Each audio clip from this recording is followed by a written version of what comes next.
तो सच की करते हैं शुरुआत। इजराइल और ईरान के बीच 12 दिन से भीषण युद्ध चल रहा था। अब हुआ सीज फायर। अमेरिकी राष्ट्रपति डोनाल्ड ट्रंप बीच में आते हैं, मीडिएटर के तौर पर नहीं, क्योंकि वो तो खुद जंग लड़ रहे थे, जंग का हिस्सा थे।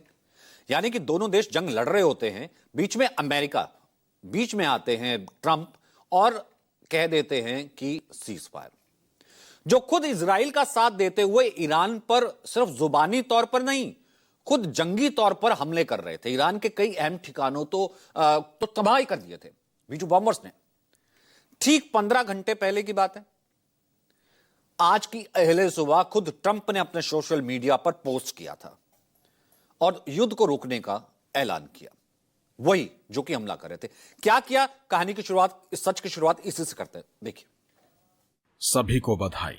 इजराइल और ईरान के बीच पूरी तरह से सहमति बन गई है कि 6 घंटे के भीतर एक पूर्ण और समग्र युद्ध विराम लागू होगा, जब तक दोनों देश अपने अंतिम सैन्य अभियानों को पूरा कर लेंगे।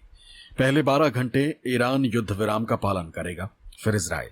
इसके 24 घंटे बाद यह युद्ध समाप्त माना जाएगा।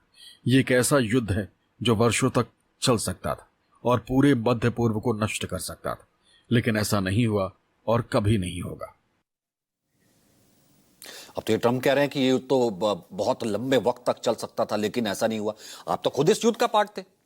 अब जब ट्रंप का यह ऐलान आया, काफी देर तक तो कईयों को समझ में नहीं आया कि आखिरकार हुआ क्या है। काफी देर तक तो इजराइल की ओर से भी प्रतिक्रिया नहीं आई कि ट्रंप ऐलान कर रहे हैं, इजराइल ने भी कोई रिएक्शन नहीं दिया। फिर थोड़ी देर बाद इजराइल की ओर से नेतन्याहू का बयान जारी किया गया। उसमें सीज फायर पर उनकी सहमति आ गई कि हां, ऐसा है। इजराइल की ओर से कहा गया कि द्विपक्षीय युद्ध विराम के लिए ट्रंप के प्रस्ताव से हम सहमत हैं, लेकिन किसी भी उल्लंघन का बलपूर्वक जवाब देने की हमने कसम खाई है। यह भी साथ कह दिया कि अगर वहां से कुछ होता है तो भैया हम हटेंगे नहीं, पीछे नहीं हटेंगे। यानी बीच में कुछ हुआ होगा, एकदम पीक पे था, एकदम अब दोबारा मान लिया। वही ईरान के सुप्रीम नेशनल सिक्योरिटी काउंसिल की ओर से भी इस पर बयान जारी किया गया। बयान में लगभग ऐसा कुछ कहा गया, ईरान ने दुश्मन को पछताने और हार मानने के लिए मजबूर कर दिया था, इसलिए अब और हमला करने की जरूरत नहीं है। यानी कि इनडायरेक्टली सीज फायर के लिए वो भी रेडी। हालांकि सीज फायर के ऐलान के बाद भी दोनों देश रुके नहीं, एक दूसरे पर हमला जारी रखा। वक्त हालांकि ट्रंप ने ट्वीट में लिख ही दिया था 12 घंटे। दोनों ओर से चेतावनी भी दी गई कि अगर हमला हुआ तो जवाब भीषण तरीके से दिया जाएगा, जिससे सीज फायर के दावों पर सवाल उठे। तो फिर कैसा सीज फायर? शांति स्थायी रहेगी या केवल ये 12 डे वॉर का एक पॉज पॉइंट है, विराम है? दोनों ओर से सीज फायर के उल्लंघन के बाद भी जो है ऐसे हमले की बातें सामने आती रही। ट्रंप फिर उसके बाद खुद मीडिया के सामने आए। अभी तक तो खेल चल रहा था सोशल मीडिया का, अब वो खुद मीडिया के सामने आए तल्ख तेवर लेकर के।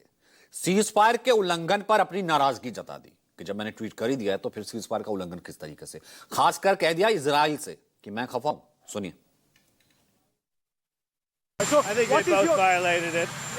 I don't think I'm not sure they did it intentionally. They couldn't rein people back. I don't like the fact that Israel went out this morning at all, and I'm going to see if I can stop it. So as soon as I get away from you, I'm going to see if I can stop it, okay?